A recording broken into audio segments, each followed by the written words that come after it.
Good morning students, प्रिय विद्यार्थियों। राग गोरखपुरी द्वारा रचित रुबाइयाँ नामक कविता से जो ये अवतरित है बेटा, इसमें आपके सिलेबस में 5 रुबाइयाँ दी गई हैं। पहले पार्ट में आपने पढ़ा कि रुबाई जो होती है बेटा, उर्दू और फारसी का एक छंद या लेखन शैली है जिसमें 4 पंक्तियाँ होती हैं, ठीक है। और 3 पंक्तियों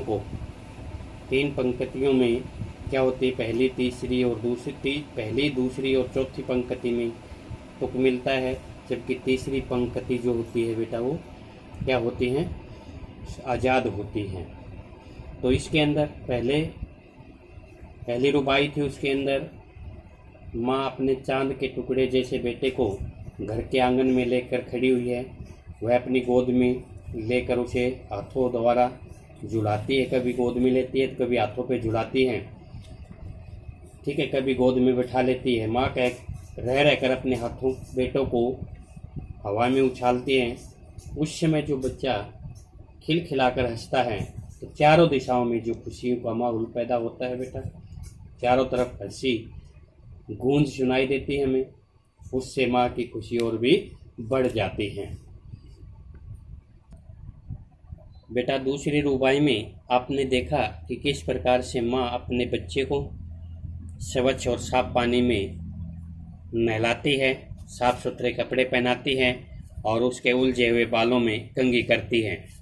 और जब माँ अपने नन्हे बच्चे को घुटनों में लेकर उसे वस्त्र पहनाती है तो बच्चा बड़े प्यार से, बड़े प्रेम से अपनी माँ को टकटकी लगाए देखता रहता है। और माँ को जो खुशियाँ मिलती है उस समय पर वो काबिले तारीफ थी। बच्चे को नहलाने और कपड़े पहनाने में माँ को असीम प्रसन्नता, अत्यधिक प्रसन्नता हो रही है बेटा।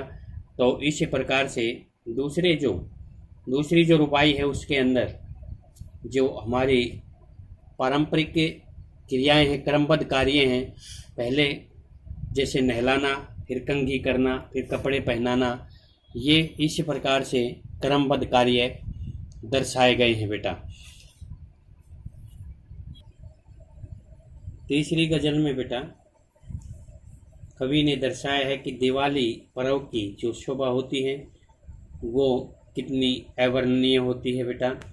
चारों तरफ जो साफ सफाई और साथ में जो रोशनी का प्रबंध होता है, दिवाली के अवसर पर जगमग सजे हुए घर दिखाई हमें देते हैं।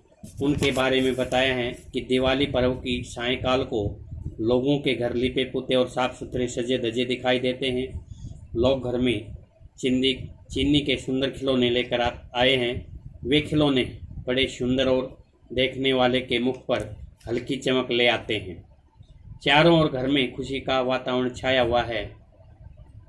इन खिलौनों को देखकर छोटा बच्चा बहुत खुश हो उठता है। और उस समय दीपावली के दिन जो है, संध्या के समय माँ छोटे से बच्चे के जो मिट्टी का घर बना हुआ है, जो घरौंदा उसने बनाया है, वह उस घरौंदे के अंदर माँ जो है एक छोटा सा दीपक जला करके उसको भी जगमगा देती है बेटा।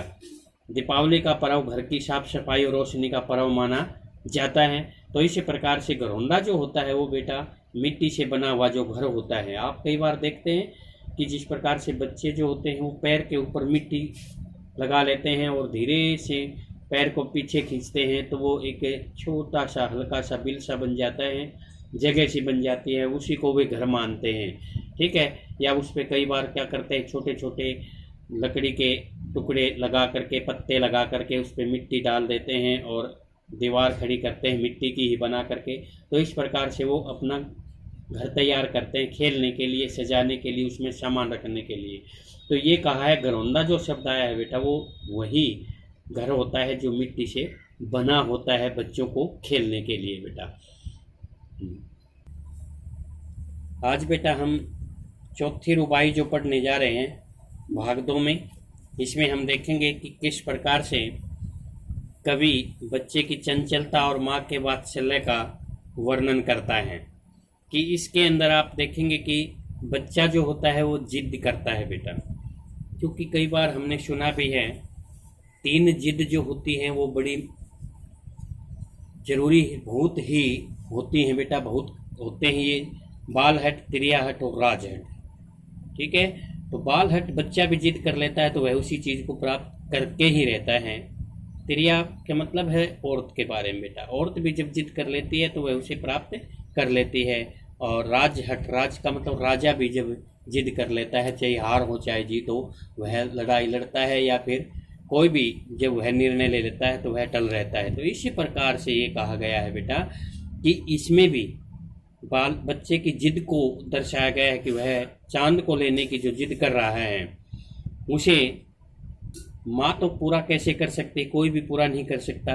किस प्रकार से चांद को बच्चे के पास लाया जाए, वो कहता है कि मुझे चांद चाहिए, और वह क्या करती है, दर्पण के अंदर, शीशे के अंदर उस चांद का दर्पण, चांद का जो है कि प्रतिछाया दिखा देती है, चंद्रमा को दिखा देती है और कहती है कि ले तेरे पास ही चांद आ गया है, तेरे पास ही स्वयं उतर आया है, उसका मन बहलाने के लिए बेटा। तो इस प्रकार से बच्चे को बहला करके समझाया जाता है। उसकी जिद के आगे माँ जो है क्या करती है बेटा, थोड़ा सा निराश तो होती है लेकिन उसकी जिद को पूरा वो करती है। तो देखते हैं हम कि आंगन में ठुनक रहा जिद लाया, क्या कहा है बेटा। नन्हा बच्चा अपनी हट के लिए जो प्रसिद्ध है वो, और वो क्या कर रहा है, घर के आंगन में जिद करके धीरे धीरे ठुनक रहा है, घूम रहा है, चल रहा है। जिद करके थोड़ा सा जिद किए हुए है और जिद करके वह क्या कर रहा है, घूम रहा है, झुक रहा है। जिद लाया का मतलब होता है बेटा वो जिद किए हुए हैं। ठीक है, तो आंगन में ठुनक रहा, आंगन के अंदर क्या कर रहा है, वो ठुनक रहा है, घूम रहा है। ठीक है, और जिद लाया माने जिद पाया हुआ, अर्थात वो जिद करके पूरे आंगन में घूम रहा है। और वो जिद क्या किया है, बालक तो हुई चांद पे ललचाया है, बालक तो उसी चांद पे हुई चांद पे ललचाया है। अर्थात आंगन में इधर उधर घूमते हुए वह चंद्रमा को जब देख रहा है तो उसके लिए ललचा उठा हुआ है। ललचाया का मतलब उसे लेने के लिए ललायित हो गया है। बालक तो हुई चांद पे ललचाया है, बालक उस चांद पे ललचा गया है जो आंगन के अंदर वह घूमते हुए देखता है, और फिर वह उसे लेने की क्या करता है बेटा, जिद करता है अपने हट के लिए, क्योंकि बच्चा जो होता है वो अपने हट के लिए प्रसिद्ध होता है। ठीक है, बाल हट उसने कर ली है कि मैं तो चांद को लूँगा, मैं यही खिलौना लूँगा, क्योंकि वह उसे खिलौना मानता है, तो उसके लिए वह ललचा उठता है। ठीक है, चांद की सुंदरता बालक के मन को अच्छी लगती है, बालक को अच्छा लगता है चांद, तो वह उसी चांद रूपी खिलौने को लेना चाहता है। ठीक है, उसको पाने के लिए हट करने लगता है। दर्पण उसे देकर कह रही है माँ, दर्पण क्या होता है बेटा, शीशा जो होता है, ठीक है, जिसमें हम अपना मुंह देखते हैं, वो दर्पण। दर्पण उसे देकर कह रही है माँ, माँ कहती है, माँ उसे क्या दे रही है बेटा, दर्पण देकर यह कहती है कि देख आईने में चांद उतर आया है। देख, देखो आईना, आईना भी शीशा होता है, दर्पण होता है, चांद उतर आया है, क्योंकि उसकी परछाई जब दिखती है बेटा, किसकी, चांद की, तो चांद की परछाई शीशे में दिखाती है और उसके सामने करके कहती है कि चांद स्वयं तेरे पास चलकर आ गया है बेटा, इसलिए तू जिद मत कर, क्योंकि चांद जो है ये शीशे के अंदर देख, ये चांद जो रूपी जो खिलौना है जिसे तू लेना चाहता था वह तेरे पास अपने आप आ गया है। देख, देख माने देख आईने में, आईना माने उसे आईना दिखा करके, दर्पण दिखा करके चांद उतर आया है, कि कहती है कि तेरे पास चांद उतर आया है, चांद तेरे पास ही आ गया है, क्योंकि वह उसे लेने के लिए क्या कर रहा है, जिद कर रहा है। तो यही कहा था, आंगन घर के आंगन के अंदर वह ठुनक रहा है, घूम रहा है। ठीक है, धीरे धीरे करके वह क्या कर रहा है, चल रहा है, और फिर जिद कर ली है उसने क्या, कि वो चांद को लेना चाहता है, लाल चांद पे वह ललचा गया है।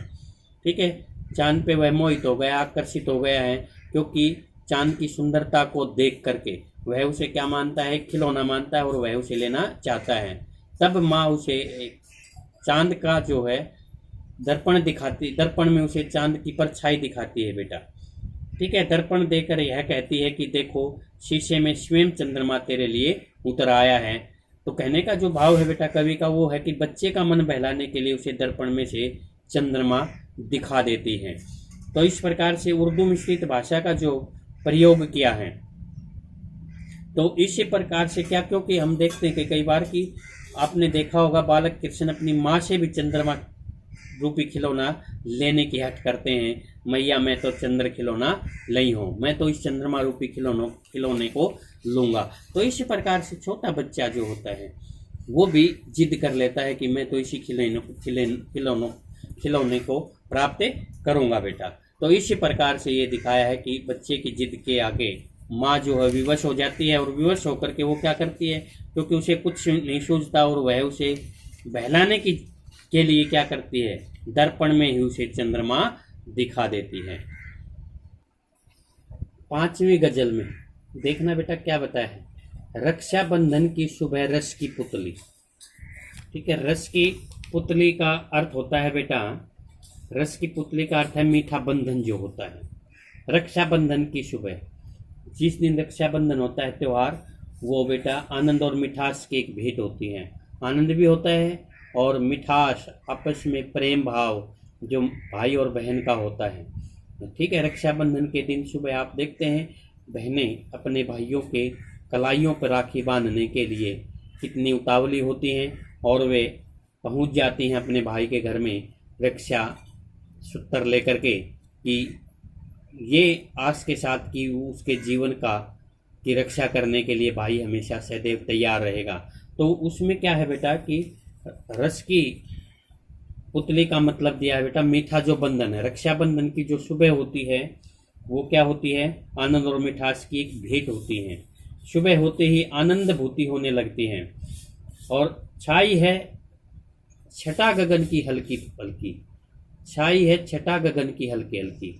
छाई माने छाई हुई है, घटा माने घटा जो घनघोर घटा होती है काले काले बादलों से, कि गगन माने आसमान में हल्की हल्की हल्की हल्की जो हल्के हल्के बादल जो छा गए हैं आकाश में रक्षाबंधन के दिन, जो काली काली हल्की घटाओं के कारण जो है आसमान में वो काली घटा छा गई है, हल्की सी घटा छा गई है, थोड़ी सी बरसात का भी मौसम बना हुआ है।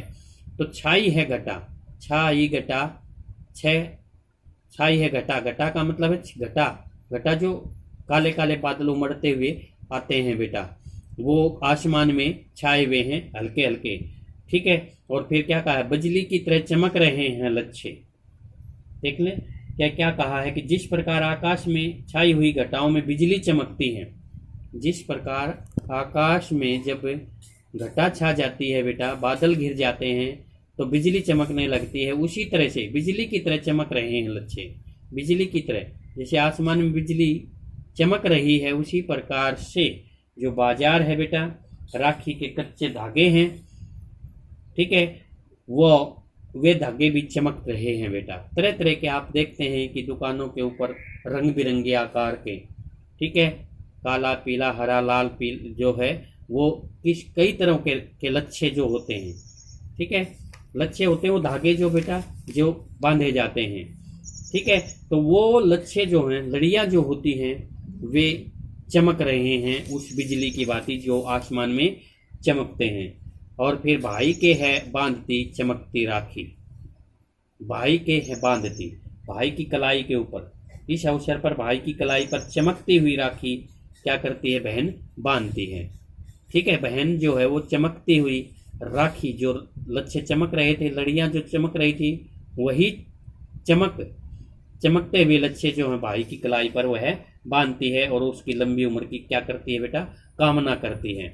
बहन जो है भाई की कलाई पर राखी बांधते समय क्या कामना करती है बेटा, उसकी लंबी आयु हो। तो इसी प्रकार से क्या कहा है कि रक्षाबंधन का जो पर्व होता है बेटा, उसको बताया है भाई बहन के स्नेह का प्रतीक। ठीक है, उसका सुंदर जो चित्रण किया है इस रुबाई के अंदर, उसको दर्शाया है। और जो लच्छे हैं, जो लड़ियां हैं, जो भाई के कलाई पे उसको बांधनी है वो तरह तरह से चमक रहे हैं, अनेक रंगों में चमक रहे हैं, और उसकी तुलना करती है बिजली से बेटा।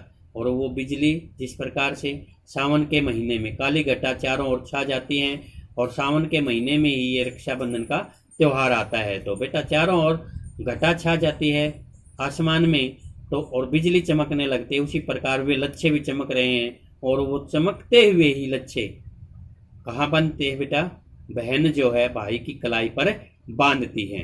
तो इस प्रकार से हम देखते हैं कि कवि ने जो बताया है बेटा कि सावन की घटाओं का और रक्षाबंधन की पर्व का जो आता है वो सावन के महीने में ही आते हैं दोनों, क्योंकि घटाएं भी काली घटाएं जो छाती हैं वो भी सावन में ही छाती हैं। आकाश में काली घटाएं होती हैं, काली घटाओं में बिजली चमकती हैं। तो उसी प्रकार से भाई राखी बांधने के बाद बहन को रक्षा का वचन देता है, और सावन की घटाएं लोगों में वर्षा की क्या करती है? आशा उत्पन्न करती है, क्योंकि वे घटाएं भी एक तरह से क्या करती है? लोगों को आश्वासन देती हैं कि हम जरूर बरसेंगे। तो इसी प्रकार से कहा गया है कि इन दोनों के अंदर जो कहा गया है बेटा रक्षाबंधन का पर्व और सावन की घटा का आपस में कितना लगाव है, कितना रिश्ता है पवित्र, तो ये बनाया गया है बेटा। तो इसी प्रकार से हम देखते हैं कि इन गजलों के अंदर कवि ने पहले जो गजल है बेटा 4 गजलों में ये दिखाया गया है माँ और बेटे का जो वात्सल्य है बेटा वो दर्शाया गया है, और तीसरी गजल में दीपावली की पवित्रता का, सुंदरता का, रोशनी का जो वर्णन किया है कवि ने वो प्रमुख है बेटा, भारतीय संस्कृति में प्रमुखता से लिया गया है। और 5वें जो आखिरी जो रुबाई है बेटा इसके अंदर ये दर्शाया गया है कि रक्षाबंधन जो रक्षा का बंधन होता है, रक्षा करने के लिए जो बंधन बांधा जाता है, रक्षा करने का जो वचन लिया जाता है उसके अंदर। और दूसरा क्या कहा है बेटा कि दूसरा कहा गया है जो काली घटा, सावन में जो काली घटा छाती है उसके अंदर। तो इन दोनों के अंदर जो प्रेम दर्शाया गया है, जो आपस में सामंजस्य दर्शाया है, वो बिजली की तरह दर्शाया गया है कि लच्छे जो चमक रहे हैं उसी प्रकार से वो लच्छे चमकते हुए भाई की कलाई पर बंधकर उनकी शोभा को बढ़ाते हैं। तो इसी प्रकार से काली काली घटा में भी बिजली चमकती है और लोगों को आश्वस्त करती है कि हम अवश्य बरसेंगे। तो इस प्रकार से इन रुबाइयों के आधार पर बेटा कुछ प्रश्न आपको नोट करने हैं, रफ कॉपी में लिखने हैं और उनके उत्तर देने हैं बेटा। तो पहले जो रुबाई है बेटा ना, पहले पार्ट में आपने कुछ प्रश्न किए होंगे बेटा। आज हम अगले प्रश्न लिख रहे हैं, लिखना नोट करें बेटा। किस पर्व पर घर पर लिपे पुते साफ सुथरे सदा सजे धजे घर होते हैं बेटा? किस पर्व पर जो घर होते हैं वो लिपे पुते होते हैं, साफ सुथरे भी होते हैं और सजे धजे भी होते हैं। अगला जो प्रश्न है, घर में किससे बने सुंदर खिलौने रखे हुए हैं? किसके बने हुए हैं जो लोग घरों में आमतौर पे लाते हैं वो? अगला प्रश्न है, बालक किस पर ललचाया है? बालक किस पर ललचाया है? अगला प्रश्न है, माँ अपने पुत्र को क्या देती है? माँ अपने पुत्र को क्या देती है? अगला प्रश्न है, किसके लच्छे चमक रहे हैं? लच्छे लड़ियां होती हैं तो वो किसके लच्छे चमक रहे हैं? जो राखी होती है, रक्षाबंधन के पर्व पर जो राखी बांधी जाती है उन लच्छों के बारे में कहा गया है। कभी बच्चों बेटा आप ये खाने वाले लच्छे न समझे, ठीक है। अगला प्रश्न है, रुबाइयाँ जो है इसमें किस छंद का प्रयोग हुआ है? मैंने पहले भी बताया था रुबाई एक प्रकार का छंद है बेटा।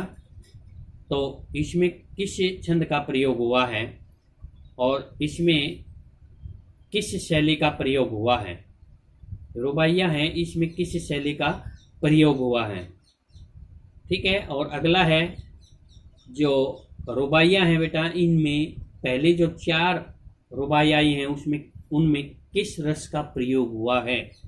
आमतौर पे आपने देखा है कि माँ और बेटे के बारे में जो चर्चा हुई है तो हमने 10th क्लास में आपको पढ़ाया भी है बेटा रस, तो किस रस का प्रयोग हुआ है इन रुबाइयों में बेटा। ठीक है, तो ये प्रश्न बेटा आप रफ कॉपी में नोट करेंगे और उसके बाद रफ कॉपी में नोट करने के बाद इन्हें याद भी करेंगे बेटा। पीछे भी हमने पहले पार्ट में भी कुछ प्रश्न लिखने के लिए दिए थे और ये प्रश्न भी दिए गए हैं बेटा। तो ठीक है बेटा, और